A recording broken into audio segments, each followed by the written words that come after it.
The lesson. Oh, yeah. So 3 years later, 06, Yeah, 06. that's the greatest hits. Yeah, so that stage we were on Obese.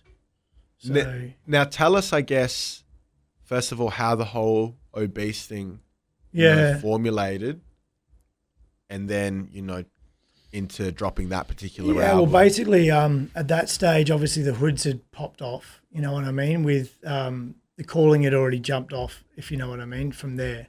And so Aussie hip-hop had gotten a lot bigger, even if it was in its infant days. And Obese had obviously started to barrel roll through as a bit of a powerhouse, you know what I mean? They were the label and Pegs was, signing dudes up and stuff. So it was pretty much along the lines of Kirk was still looking after the band as such, and obviously the hoods and stuff were pretty tight with those guys, and so they'd kind of organised, look, Pegs wants you on the label type of thing. The hoods were there. It was like a family type of thing. The hoods were there, so the Oars will go there. You know what I mean? Vince will go there. The whole kind of crew will go there as such, and we'll release with Obese type of thing. You know what I mean? And so, Pegs kind of hooked us up with a deal as such. And, we were recording at Cester's. He'd moved again, and we're recording there mainly.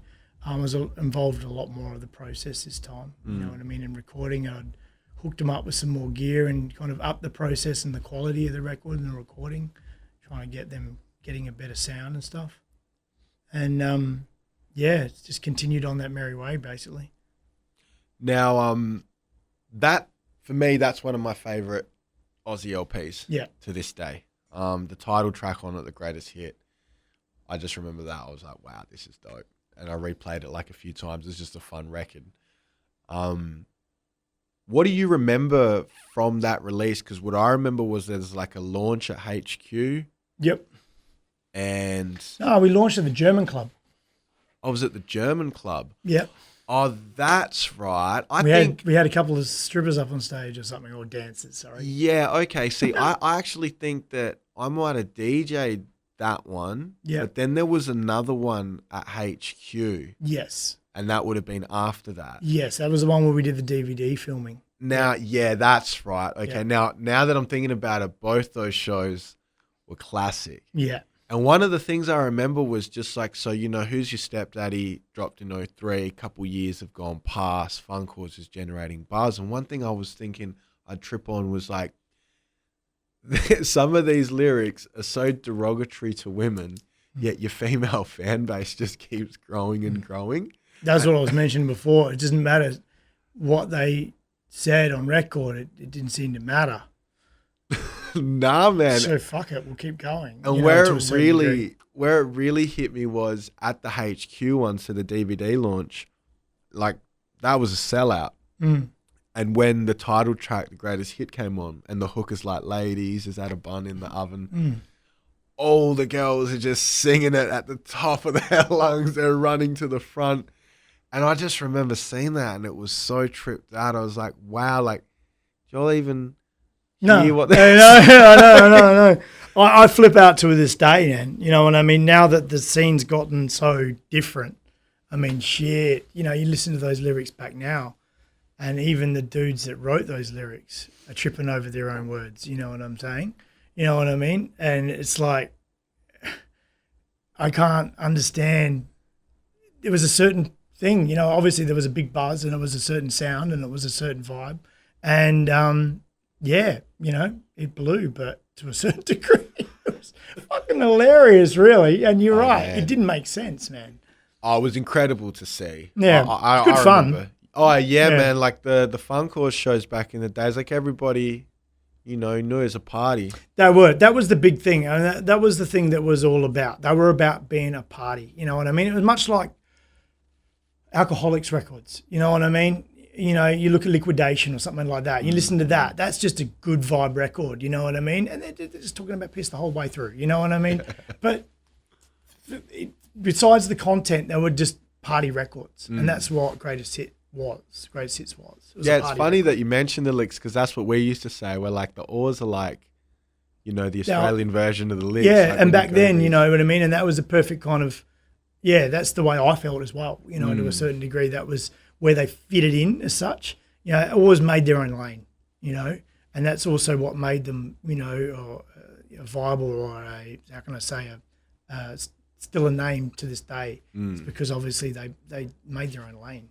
You know, they didn't copy someone else or anything else. The dudes were mad original and just came out with their own shit. Yeah, no You know one what I mean? else was coming even close to And that. the sound was totally different. Yeah. And so when you dropped the greatest hits, did you see a real big, you know, like say if you remembered back to when you guys dropped Who's Your Stepdaddy, did you see like a significant... Stepdaddy wasn't organised still. So yeah, I didn't see a massive difference with that. We did a few interstate shows and stuff like that. But then when the obese thing happened and the hoods would start going about their thing, I was pushing more of the band to do something, you know what I mean? And so was Kirk, and we were pushing for the band to get serious about this because we could see a buzz and stuff like that. And I wanted to make a go of it as much as possible, you know what I mean? I was really pushing for that. And that's about the time when it started to click. I was living and breathing Funkoars. You know, that was my baby then. You know, Funkoars, I registered the Funkoars as it was my own business. So the actual Funkoars as a business was my business as a sole trader initially. And I was like all about making this band work, you know what I mean? This group work. And I started to think less and less Reflux and more Funkoars. You know what I mean? And even more so as it went on. So that was about the time when that started to kick in for me, you know what I mean? Like it was like, this is, you know, with the obese bars and the block party tours and interstate shows, we could actually do interstate shows and make some money and things like that. You know, there still wasn't a lot of money in it, but we could actually, you know, get around interstate and do more shows, and we're starting to get more name of ourselves, you know what I mean? Yeah, I remember those obese block party gigs. And then we did the DVD and stuff like that. You know, that was, you know, a big decision for us to make. We're going to do a DVD, you know. When DVDs only were the hoods popping did back DVD, then. you know, and that's what I was saying. We were pushing this to kind of grow. We wanted it, I wanted it to be bigger and bigger. And the guys did too, but they were haphazard at best in terms of trying to organise the oars. It's like herding cats. It's not easy, man. How did the DVD sales do?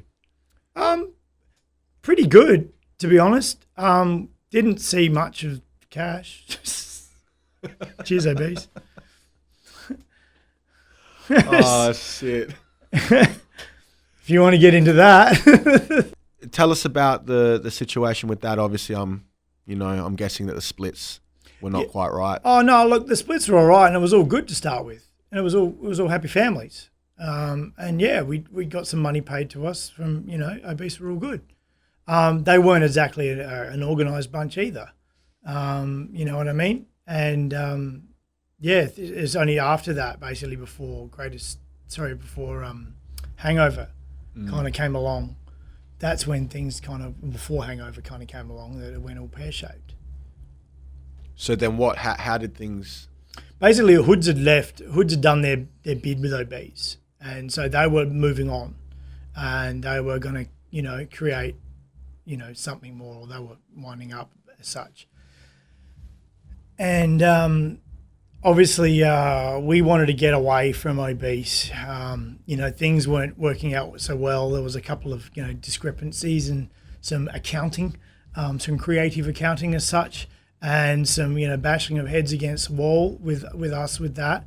Kirk was still looking after the group and stuff like that, moving into recording of the Hangover.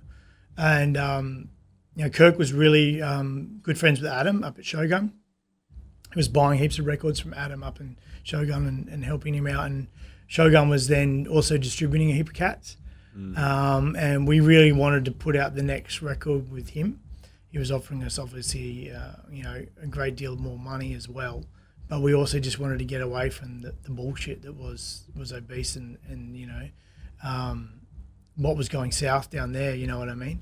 And it ended up getting nasty, you know, trying to get away from obese.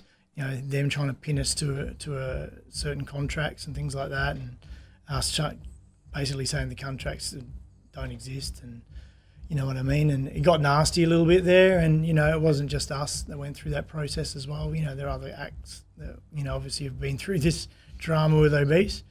And so, you know, we ended up putting out Hangover with Shogun, basically. The lesson. 7. Oh, yeah.